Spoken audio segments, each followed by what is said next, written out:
We are asking you, why is it so hard for men to open up on issues affecting them? That right there is our Twitter poll question today. Why is it so hard for men to open up on issues affecting them? Of course, you can send in your feedback at KTN News KE, at Grace Kuria KE. A lot of it already. Keep it coming. If I could just start with sampling a few. James Musyoka here says, you will look weak. Eddie says, because all of you want men to open up, not to give them solutions, but if I speak, my account will go. Okay, whatever he means by that last statement, but we want them to open up, but we're not offering solutions. Andrew Njega says, sometimes we find it embarrassing. And then Edwin Atta here says, mwanaume ni kukaa ngumu. We're taught to be strong alone. And again, I must insist, there's a lot of such feedback, by the way. So you can also call in live.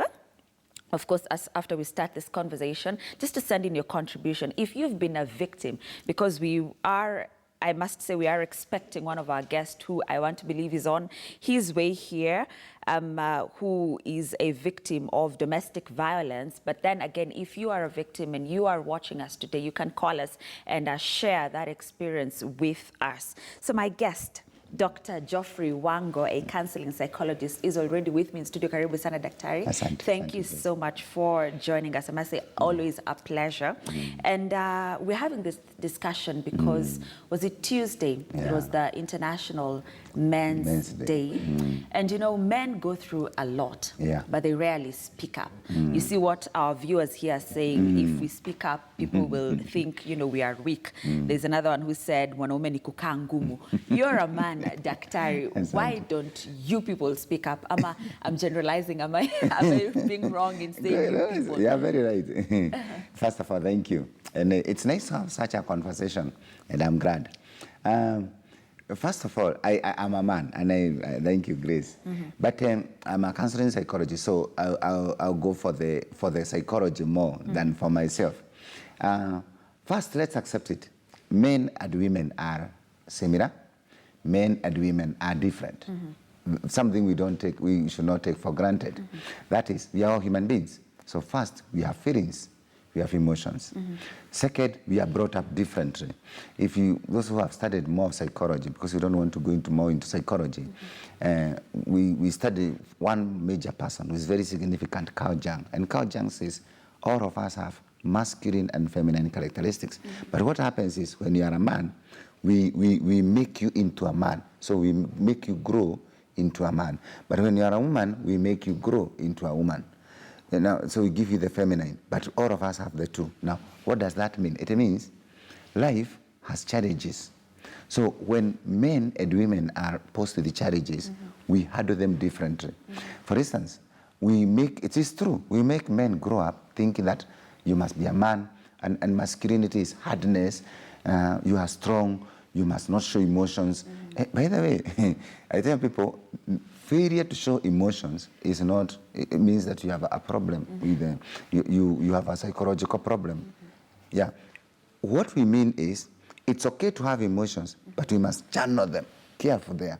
We must channel them the right way. So if a lady or a girl feels they want to cry, it is normal. It's considered normal. Let me use that word. It's considered normal for them to cry. But when you are a man and you are in pain, you should not. That is what this is about. So we want to bring up a man who is so hardened and who is so masculine. Because you remember, in the more traditional societies, we had the man who went to fight, and we had a man who was tolerant. And that's why you see all these words, kukaa gumu, ukae gumu. And we should tell men the truth. First, we are not also telling them that life has challenges. So when they get challenges, they have two reactions. First, they tend to withdraw from it, or to stay hard on it. Yet, you can still express your emotions. You can still discuss what's going on inside you. You can also express what is going on inside you. Careful. Express it appropriately. That's the word. Express it appropriately. And that is why I like this question. Why is it so hard for men to open up? Because even when boys are growing up, when you cry, you are told you are a man, you should not cry. The other day, I was doing a seminar, and I had so many men, and the first question was, why are men unable to deal with death and loss? Because you see, even a boy, with due respect, who is a teenage, when you lose a parent, the first thing everyone around there tells you is, you are the man. Yeah. You are going to, you see, you're the man in the house. Yeah. You have been left in charge. Now, this guy is completely scared. He doesn't know he has been left in charge of what, and he's told to stay hard. What is hard? So we need to start telling men, world has challenges. We need to start telling men they need to deal with the issues in our world. We need to tell men to deal with issues, even to do with women. By the way, that is something we are telling men, especially the new woman. There's a new woman in town. The modern woman. The modern woman. She's intelligent. She knows what she wants. She can speak. She's assertive. This thing that you go to work and come and find a woman in the house, seated, waiting to cook for you. We must tell men that this is a new world order. And we must change with the world. So that is what is happening. And the other thing that we are not doing is we are not telling men about relationship. Like with due respect to this incident that happened in Nanyuki and Kayore. Yeah. When I looked at it, I said, we should have told men the truth. The truth is, there's a relationship between you and your partner. That is one relationship. There's a relationship between you and your children. That is at another level. So if you have a problem or a challenge with the relationship between you and your partner, this is it here. Then there's a relationship between you and your children. This is it here. Now, yes, now separate the two. So that you can, and if you separate the two, but then we also don't teach men problem-solving skills. Back to the masculinity. The masculinity is kagumu. This is my relationship with my wife. This is my relationship with my children. These are the children. This is the other relationship. So let us discuss this. Let us leave the children aside. Then let us bring them together. And that's why, with due respect, because of such confusion, sorry to use that word, and lack of tactiveness and lack of understanding, you group them. It's a very unfortunate situation where you decide, I would like to terminate the life of someone. Life comes from God. It doesn't come from us. Yeah. You cannot terminate your life. Your life. In fact, yours first. Yeah. You can't also terminate your spouse's life. You cannot, you dare not interfere with your children's life because those children are innocent. They are here on their own light, in their own merit. And we must tell men, respect your spouse with due respect, respect your children with due respect. Whether the women can, we can discuss the women later because there's a new woman in town. This woman is intelligent. She knows what she wants. And men fight. I've noticed men fight. They say that I empathize with the women. It's not that I empathize with the women. If you study a lot of gender psychology, we have a problem because we have always taught men, you are the supreme race. You see, when you teach people that they are supreme, it's very difficult to tell them about equity. 3 words: equity, fairness, and opportunity. So that is why men find it difficult to go back to themselves and say, wait a minute, there is a word called fairness, equality, opportunity. So this new lady is like us.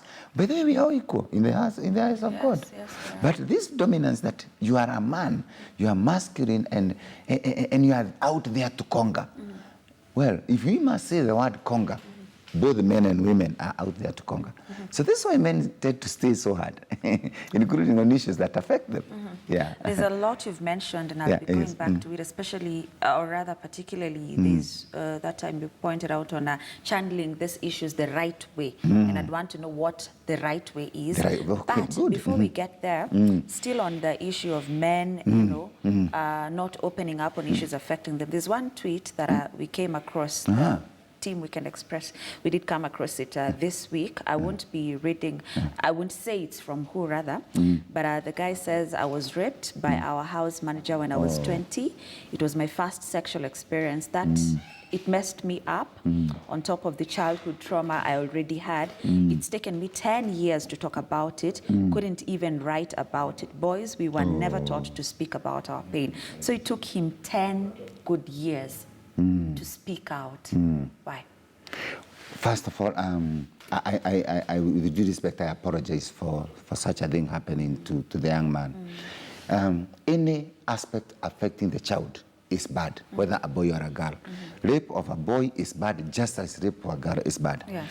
And two, I must somehow congratulate him for speaking about it, even if it is after 10 years. In fact, the truth is, most men out there will never tell you what they go through. In fact, even men who are, sorry to say, harassed by their wives and spouses, they will never tell you what has gone through them.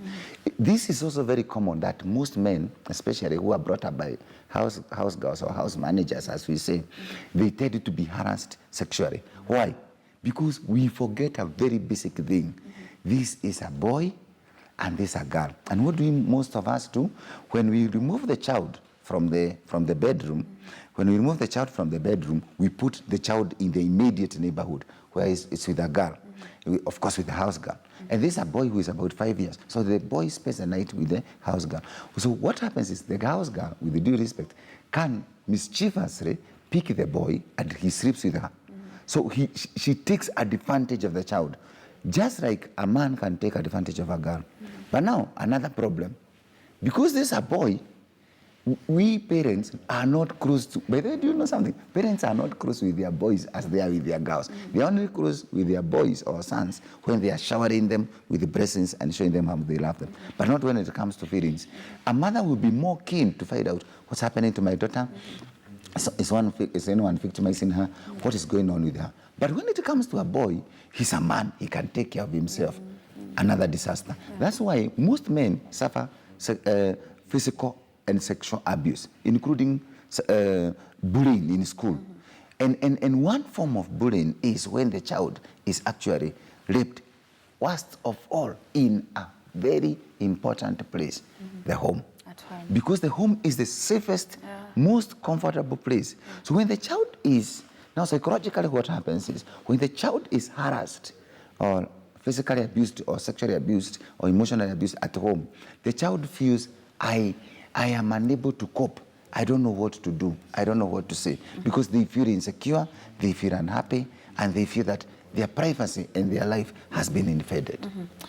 Doc, just hold it there because I understand we have one caller online, George Brian from Nairobi. Good morning, George. Thank you so much for calling in. What's your contribution to our discussion today?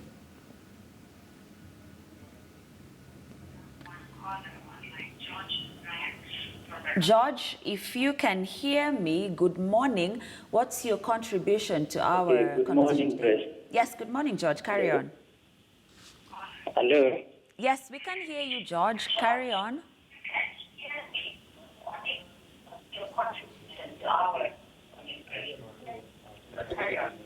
Okay, about the contribution,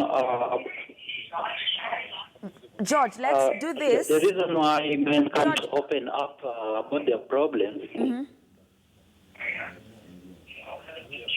George, so that we can be able to communicate, just lower the volume of your television set so we can be able to hear you. One of the reasons is insecurity and that kind of inferiority.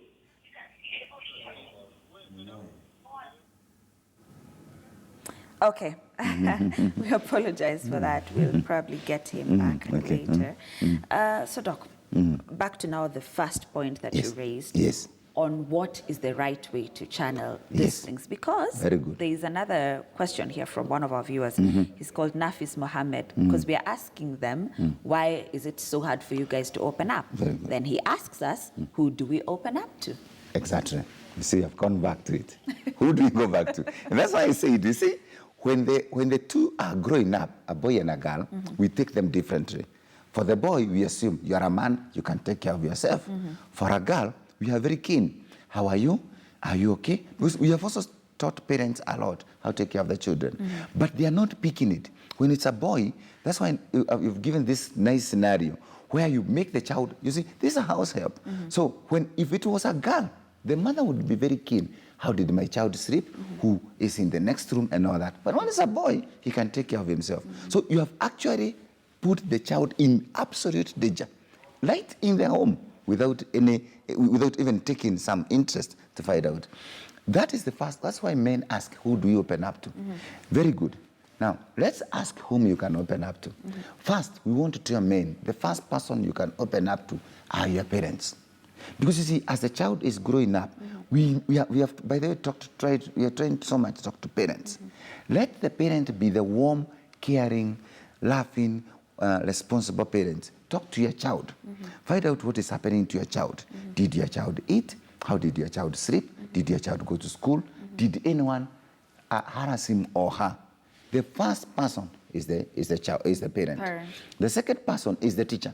And we have been training teachers and telling them, look, teachers, find out what is going on in the school. Even when a teacher comes in the morning, by the way, me, I'm a trained teacher. Yeah. When you come in the classroom in the morning, greet the children. Good morning, children. How are you? Notice also, we have tried to tell children, by the way, if you check like in early childhood training, we are telling the teachers, find out what's going on with the children. Pick children, like these children who are quiet, isolated. These are children who could be suffering. The child may not have eaten. Then that person is afraid. And we want to define who is afraid. Let me cut you short Yes, there. yes, And we'll come back with that. You yes. talked about the parent, the teacher, and the friend. Yes. We'll pick up from that point of that friend. But just allow us to link up with one Dan Matakaya. Good morning, Dan. Thank you so much for linking up with us today. And I understand, you're having your exams, and I obviously wish you all the best, Dan. But I just want you to share your experience with us, Dan, regarding our discussion today. Okay, thank you, Grace Kura, for having me, for linking it up with me. Indeed, what you are discussing is something so crucial because we know some of these issues that is happening within the relationship, within the family. Just for me to share a brief of what happened, me, I'm a domestic violence survivor. This happened in 2013. I went to the house at around 5:30 in the morning. I was on duty the whole night. And then when I went to the house, my ex-wife was in the house. I went direct to the bed because I was so tired. A few minutes later, she woke up and poured an acid on my face as I was sleeping, and then she ran away. When I jumped out of the bed to try and get some water to pour on my face to dissolve the blood, I stepped on the floor and I felt the shock. She had gone further and poured water on the floor and connected electricity. So she wanted me to be electrocuted in the house. So I just screamed, and my colleagues came and rescued me and rushed me to the hospital. So it's so sad to see what is happening in marriage right now. And the question is, why is it happening? One of the reasons is that, people are having issues currently, issues from financial, relationship matters, and they have a lot of pressure which they are unable to handle. And then the worst thing is that people don't share what they are experiencing. We are not sharing what we are experiencing in marriage. We are not sharing what is disturbing our mind. So people just react to issues the way they feel or the way they are advised to do it by their friends. And sometimes friends will advise you, will tell you what they can't even do on their own. Maybe they tell you to do this, to react this way, and then that advice might lead you in trouble. So for me, what I want to ask people is to talk, to share what they are going through, what they are experiencing in marriage. Because I understand for men, for women, our culture does not give us, the society does not give us a safe space to share what we are experiencing in marriage, because we are told to be a man, be a man enough, That statement is what is affecting men right now, because they are going through issues and they can't share because they don't have someone to share with. The moment they start crying, telling people they are being abused, they become a laughing stock in the society. So they feel that they won't be men enough. And you see, it's affecting men. So what I would urge is that let's take collective responsibility. Parents, we need to take care of our children, young children. We need to talk to them, to talk to boys. Let's tell them that as a man, you should also cry, but when appropriate. Yes, so that this statement we are telling them that men don't cry, because I've realized that some of the statement is what is affecting them right now when they are in marriage. And then as parents, we have forgotten our responsibility. We have absentee parents. They don't want to know how their kids were, walikuwaje, huku imekuwaje. So when we are in the house, we are on social media, we are on WhatsApp, so we are forgetting about our parents. We are forgotten about our children. So that's why we even fight in front of our children. And this fight, this violence affects our children too. Because some of these people who are abusers, they were once victims in one way or another, either direct or indirect. Yes, that's why you can see that young children committing suicide. You don't understand why this girl or this boy is not in a relationship, does not have any financial crisis. He's still young, and he or she depends on his parents, but he commits suicide. Dan, if I could cut you short, there's what we call red flags, Dan. I want to know, did you by any chance see this coming? You know, before your wife did that to you in 2013, did you see any red flags? And there's something you said about people not sharing. If you saw any, did you share with anyone? Okay, for me, mine was a bit unique because we had a quarrel of years. My wife was, first, that year we had lost our kids, right? And then she told me that she had been advised we need to have another kid so that all those memories of the one we had lost are vicious.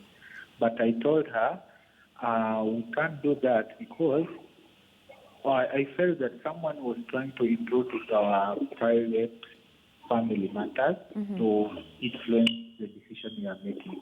So we discussed and I told her, no, let's give it away. But when she came, we had stayed for like 2 weeks. And then she told me she wanted to take the kids belonging with her to Nakuru. And I refused. I told her, there's no need, we are still together. And then we started to quarrel. I called her mom and shared with her what was happening. And her mom called her, and she was supposed to travel. But this lady, my ex-wife, was such a quiet lady. So sometimes you cannot understand those people who are quiet, what they are experiencing in their mind, what they are feeling. And then that's why I say that some of these people who are abusers might have been victims of abuse in one way or another, either direct or indirect. Maybe they have been grown up seeing violence, and then they feel that the only way to communicate, the only way to be heard is through violence. So those are some of the things. To me, I feel, because I came to understand her life, the way she grew up after this incident. So sometimes I usually relate it to the lifestyle that she grew up in. Okay, Dan, maybe lastly, because I know you and we've had this conversation before, but, you know, your life changed after that. your sight, your face, your life changed a lot. How did that affect you as a man, and how did you deal with it to be where you are today, Dan? Okay, it affected me a lot because my life changed. And at one point, I contemplated committing suicide, but at least somebody encouraged me, and through counseling, I managed to move on. I had to go for rehabilitation because, as you know, I lost sight during the incident. But I picked myself up and told myself that in this condition, I'll make it and I'll achieve what I wanted to achieve in life. So the most encouraging thing is the support I received from the family and some close friends. It was key because it's the reason why I'm strong now. What I urge people who are going through issues in family setup, the best way is to talk. Because the moment you talk, the moment you share with people, that's the way you'll get a solution to your problem. Because most of people have gone through the same problem, the same issue you are experiencing, and they have come out strong. So I would urge people in marriage to share, to talk about what they are experiencing. They can share it with their friends.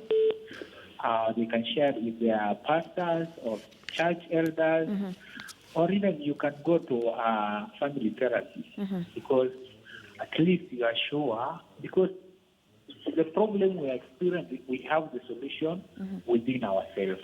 You just need someone to unlock the potential you have to face this problem and make a solution on the problem you are facing. Okay, Dan, thank you so much. As always, we thank you for your contribution. We thank God for your life. We thank God for the far that He's brought you. What time is the exam, Dan? Yeah, it's almost 30, the next 30 minutes. In the next 30 minutes. All the best, Dan. We are happy for you, and we thank God for you. Oh, thank you. Okay, so we have another caller online. Dr. You will share your thoughts regarding, Dan's case there. But we have another caller online from Narok. Good morning, sir, I believe. Thank you so much for calling in. What's your contribution today? Yeah, my contribution is that I've heard that caller that he was talking. Na nikawa at least imenishika kabisa. Sababu niko na hiyo shida kama hiyo. Yes. Na nimekuwa naye kwa muda ya miaka 20 na kitu. 20 na? 24 hivi. So nitaanzia hapa karibuni. Mimi wakati nimeoa tumekaa na bibi yangu vizuri. Bibi hakuwa amepata kazi na hata hakuwa na kitambulisho. Mimi nimeshughulikia mpaka amepata. Baada ya amepata, nikamtafutia kazi. Baada ya kupata kazi, tukaendelea. Mimi niko na kazi. So yeye alikuwa na ATM yangu na mimi niko na siku, kwa sababu alikuwa ni bibi yangu na tuko na watoto nayo. So yeye nikitaka kuchukua chochote town kununua shopping nini, mimi namtuma. Baada yeye kupata hii kazi, mimi nikasema okay, nika withdraw my ATM, mimi nikabaki na yangu na yeye akabaki na yake. Tukakuja tukafanya kazi kufika Bureti. Yeye akaanza kunificha payslip yake. Na akaanza kufanya vitu ambavyo ninaionea mbali tu sio nzuri. Sasa ikawa sasa baba yake na yeye wana relation nyingine ya maneno ya pesa. So ikabidi nikatransfer yeye akaenda Nandi. Kufika Nandi, the same thing ambayo ilikuwa inafanyika kule Bureti ikafanyika Nandi. Alichukua wakati huo ilikuwa inakubalika kuchukua loan kwa banki yoyote. Kwa payslip moja unaweza kuchukua hata kwa bank 5. akaweza kuchukua kwa hizo mabank zote zenye zilikuwa pale mpaka sako. Baadaye kidogo nikasikia kumbe kuna loan zingine alikuwa amechukua kule Bureti na mimi sikuwa najua. Ikabidi sasa akakuja akashikwa kule Nandi, akakuja akastakiwa Soti na akawekwa prison Kericho. Mimi nilishughulika mpaka yeye akatoka. Akaachiliwa. Wakati alitolewa, sisi tulienda tukaketi chini. Nikaambia shida iko wapi? Hebu niambie ndio tuone kama tunaweza kusuluhisha na iwe mwisho. Baada ya hiyo tena amechukua loan zingine. Baada ya kuchukua hizo loan tena wakakuja kwangu wakitaka kumshika, mimi niliweza kutoa plot yangu moja. Nikapeana. Nikafikiria maneno imeisha. Yeye ameficha payslip yake for the last 15 years sijaona. Hata sikuwa najua. Basi sasa wakati watoto wamefika colleges, watatu sasa wako college, mmoja akatolewa pale hostel hapo Thika. Nijaribu kurequest yeye kama anaweza kunisaidia, tusaidiane ili huyo mtoto aweze kuendelea. Akasema si mtoto ni yako. So nikajaribu kufanya chochote ambaye naweza, lakini ikawa ngumu. Ikabidi nikatoka hapa nikaenda kule Nandi. Juzi tu. Nikaenda nikaongea na yeye. Nikaambia sasa fanya hivi, hebu nisaidie hata password ya payslip niangalie kama pengine hauna pesa ama nini. So ikabidi sasa akakataa. Nikaona sasa because amekataa na nilikuwa na pesa Equity Bank na yeye naye alikuwa mteja wa Equity. Equity walitoa pesa zangu without my consent. Wakalipia loan yake. Nikaenda nikarequest wanirudishie hizo pesa ili nisipe mtoto ya shule. Equity wakaniambia wakaangalia kweli wamechukua 43,000. Wakati wamechukua 43,000, mimi nikaambia mnirudishie, huyu mama amekataa na hizi nini zake. Payslip yake na pesa zake. Ili niweze kuhudumia mtoto mwenye ako shule ambaye ametolewa hivi. Wakaniambia mpaka umlete yeye hapa kwa sababu wewe ni spouse na hata loan yako mahali mnaishi tunaweza kuja kuuza yeye akishindwa kulipa hii loan. Nikauliza loan gani? Wakaniambia kuna loan ambaye amechukua hivi sasa tena ni juzi ya 800,000. Roho yangu sasa ikaanza kupiga, nikasema kumbe hii mama hapo na pesa na mimi sijui. Na chochote ambacho kama nimwambie na yote tunakuja kutumia kwa hiyo nyumba. Ikabidi sasa mimi nikaenda nyumbani, nikaenda nikamleta. Nikapembeleza yeye tukakuja mpaka hivi. Wakati niliambia nataka niangalie statement yake akakataa. Basi mimi nikaambia sasa sijui kama tutaishi kwa hii nyumba kama iko maneno kama hii. Basi tukarudi nyumbani. Kufika nyumbani nikaambiwa tena kuna premier hii financial institution na amechukua 200,000. Nikaenda kwenda kuangalia kwa premier hizo my institution. Wakanipatia karata, wakanipatia yeye mwenyewe amechukulia, kuna mtu bosi yake mwenyewe anafanya naye kazi amemchukulia loan. Sasa nikaangalia, nikaambia hiyo wapi, hebu kujeni nyumbani alafu tuongee sasa yeye akiwa sababu hawezi kuja mpaka hapo. Wakakuja nyumbani. Nikauliza yeye mwenyewe akanyamaza akasema si mimi nachukua payslip yangu na mimi ndio nafanya kazi. So nikataka kujua sana kupita hapo. Nikaambia hiyo watu sasa amedefault shilingi ngapi? Akaniambia kwa saa hizi imefika 52,000 ambaye hajalipa. Nikaambia sasa mtachukua nini kwa hii nyumba ile mnaangalia msigaranta naye. Nikaweza kupigia garanta moja akakuja. Nika instruct hawa nikaambia hawa fanye hivi ile kitu mliweka kama garanti hapa mchukue saa hii yote, na hata hawa garanta mwende mrepossess hiyo vitu, alafu mimi nikuwe na peace of mind. Mimi ni hao wameondoka, mama amekasirika, amepigia baba yake simu. Sijui, nadhani wewe unaweza sema huyu alijuaje kama alipigia baba yake simu? Mimi nikawa na data yote ya baba yake, vile huwa wanaongea kila siku kama mara 4 mara 5 kwa siku.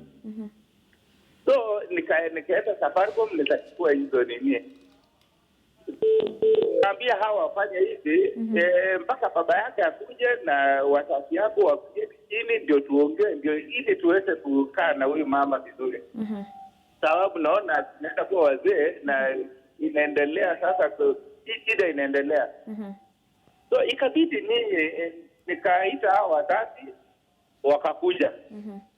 Wakati walikuja, baba mzazi akaniambia mimi nataka tu watu 3 peke yake, sitaki watu wengi. Ikabidi mimi hello. Yes, tunakupata. Yes, ikabidi sasa mimi nikachukua my brother, my father na mimi mwenyewe na jirani moja. Wakakuja 3. Wakakuja hawa 3 wakakuja wakanipata nyumbani pamoja na mama. Tukaongea na hawa. Nikafikiria sasa tutaafikiana, alafu hawa watoto tutakaa na watoto vizuri. Okay. Niruhusu nikukatize tu kidogo. Yeah. Manake we need to take a break, lakini kana sisi tutarudi na wewe after break, si ndio? Yes. Yes, because nataka pia kujua ili kuathiri vipi, haya yote alipata kuathiri vipi, na kama sasa mmesha suluhisha matatizo yenu ama iko vipi. Hivyo kaa tu na sisi, wacha tuchukue hii break alafu tutarudi. Sawa sawa? Asante. Okay, so let's take that break. There's a lot of feedback. Keep it coming. Dr. Geoffrey is still here with me. He'll be reacting to, what we heard from Dan Matakaya and this caller from Narok. So keep your feedback coming.